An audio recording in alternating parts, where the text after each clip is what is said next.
मेरी 14 साल की दुल्हन मेरे बेड पर बैठी हुई थी।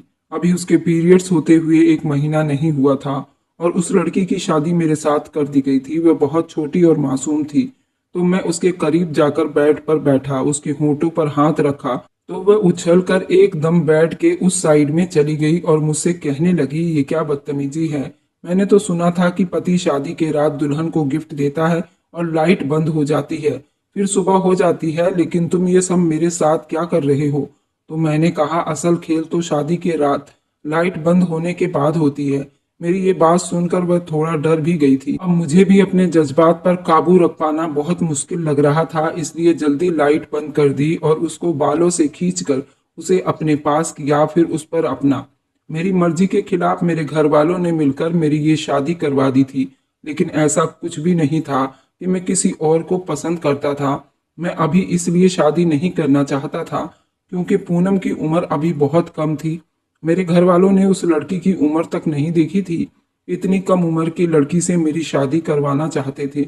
मैं इतनी कम उम्र की लड़की से शादी नहीं करना चाहता था, लेकिन घर वालों ने मेरी एक नहीं सुनी क्योंकि हम अपने माँ बाप के दो ही बेटे थे और हम दोनों भाई की बचपन में ही शादी तय हो गई थी। हम राजस्थान से संबंध रखते थे। वहां पर ये आम बात थी कि बड़े बूढ़े बचपन में ही शादी तय कर दिया करते थे। और पूनम तो मेरी भाभी की बहन थी। मेरी पुष्पा भाभी की बहन पूनम से मेरी शादी हो गई थी। अब इस वक्त मेरे कमरे में पूनम दुल्हन बनी बेड पर बैठी थी। मैंने उसे जय श्री कृष्ण कहा और बेड पर जाकर बैठ गया। मैं पहले शादी तो नहीं करना चाहता था, लेकिन शादी के बाद मुझसे कंट्रोल नहीं हो पा रहा था।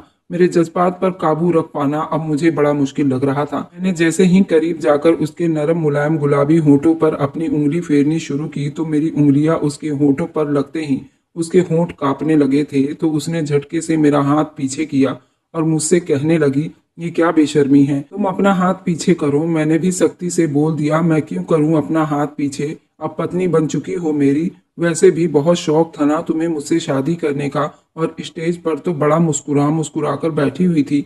अब तुम्हें भी तो पता चले कि शादी के रात पति अपनी पत्नी के साथ और क्या क्या करता है।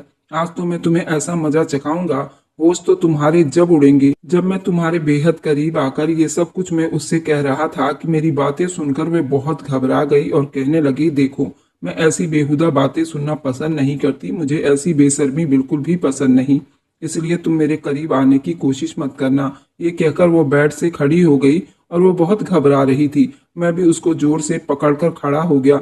मैंने भी कह दिया कि बेशर्मी तो अब शुरू होगी। मिस पूनम, इस बेशर्मी के लिए तुम अच्छे से तैयार रहना, तुम्हें तो पता होगा ना कि शादी के रात और क्या क्या होता है। तो पूनम कहने लगी, मुझे भी